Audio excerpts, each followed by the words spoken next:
My name is Santosh Edagula. I'm in conversation with Professor Nageshwar today. He is a subject matter expert in many topics. So today we're going to talk to him about the ongoing corona crisis, the global phenomenon that's happening. Welcome, sir. Thank you so much for talking to me. Thank you. So, Thank you, Santosh.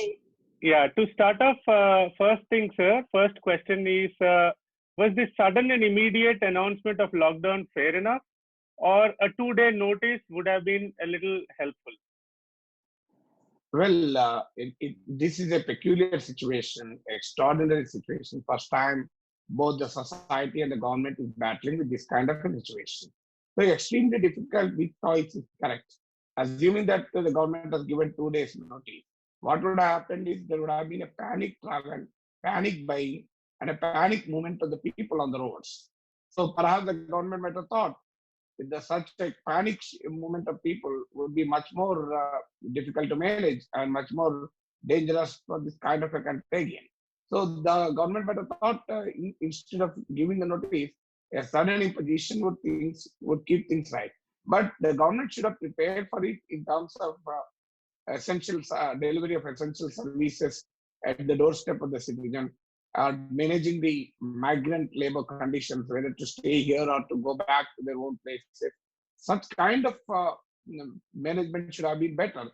But we can't really say whether sudden announcement of the decision to lock down entire country is good or bad. Right. Yeah. So, Prime Minister hasn't done any press meet. Most of the heads of the countries have addressed the press meet and given confidence to the people. So there's a lot of questioning on social media that Prime Minister hasn't done any press meet on this. What do you think about it? Well, each leader has his own style of functioning. It's true that the Prime Minister did not speak to the media. It would have been better if he has answered the questions of the media, because any predetermined question is certainly not better than a freewheeling discussion. So, in fact, the President of the United States, you are calling from California. So, you know very well, President of the United States, the President of the United States, Donald Trump, addresses the press quite often. So, it's not just enough to be active on social media like Facebook or Twitter, because all that is essentially the one-way communication. And even the Prime Minister addressed the nation through the television channel. Well, it was well received. The latest BARC findings reveal that 19.7 million people have seen March 24th address of the Prime Minister Modi. And it was telecast live on 201 channels. It's a massive viewership, and it is far ahead of IPL viewership. IPL had only 133 million or 13.3 crore. And the Prime Minister March 24th address had a 197 million, a small correction, or 19.7 crore. So nearly 20 crore people watched. So perhaps this mode of communication is more comfortable to him. It is certainly good if the Prime Minister exposes himself to the probing questions, and the nation gets answers from the top leader of the country to the probing questions on behalf of the civil society. Right. I agree, sir. Has the government done enough to create awareness, not just in the urban population, but in the rural sector as well?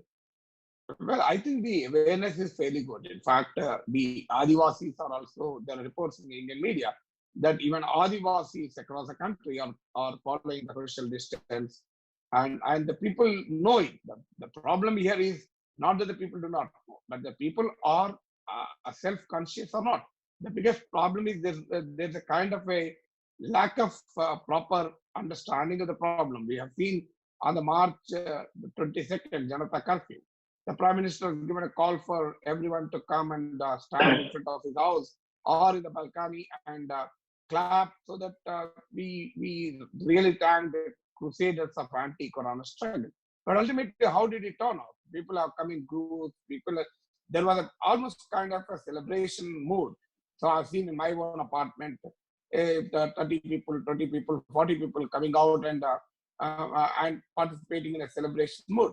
And we have seen even the chief ministers, top leaders participating in a group in front of their official residences. So this indicates that the kind of response which we need to have toward this virus is certainly not there. And secondly, we have seen how the migrant laborers were making landmarks. So it's a very clear fact that the economic survey of 2017 revealed that 90 lakh people migrate from one state to other. So the total interstate migration in India is estimated at 90 lakh people per year. So economic survey 2017 says they made a study from 2011 to 2016, and annually 90 lakh people move across the state.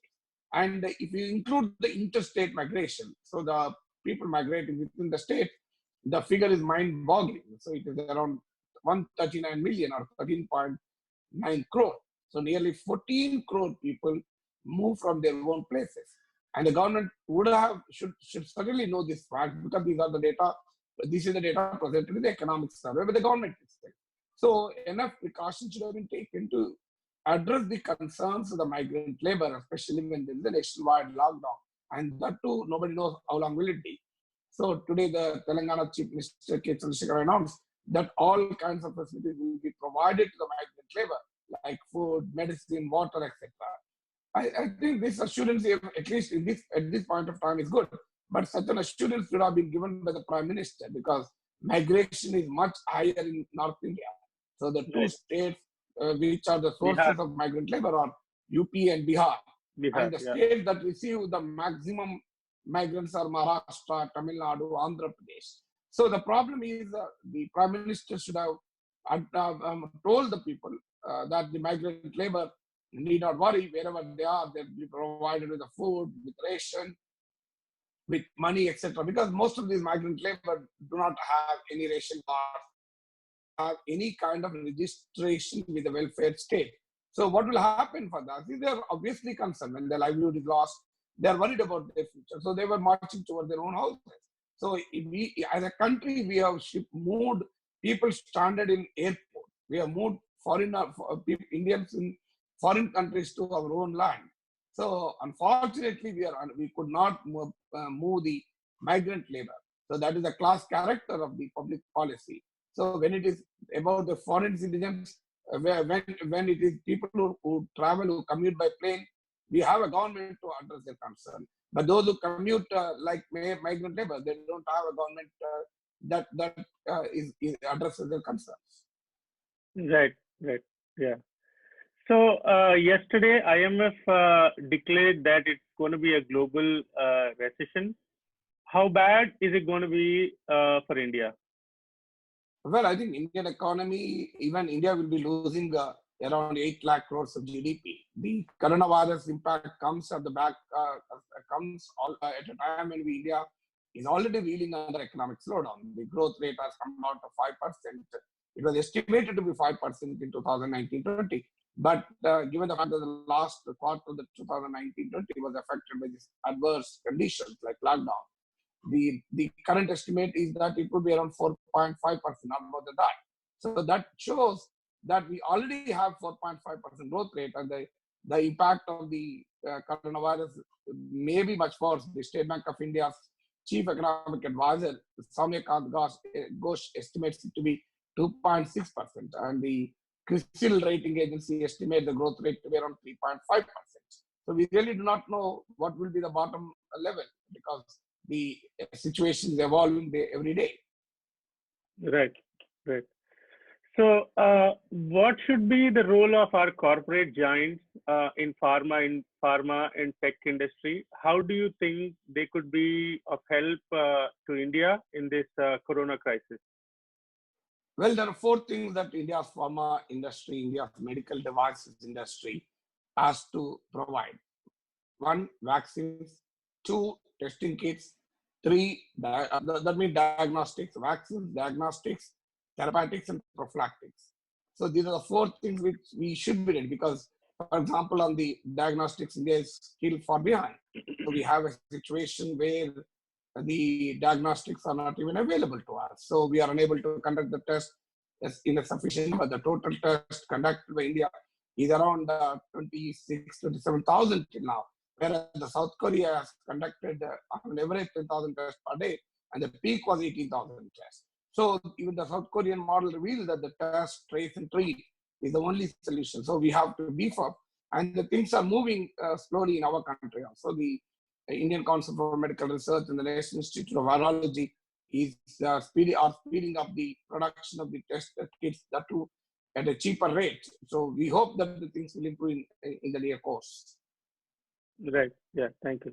And also, sir, yesterday I was looking through Facebook and I came through on a post where it says that, the virus itself is not, the virus itself is a problem, but besides that, the fake news surrounding on the virus is become a biggest problem for the states, many states perhaps. Yeah, So, that's the biggest problem with the society. Rumor mongering in the age of social media is very high, especially about various superstitions that are being floated, about the magical cures that have been promoted.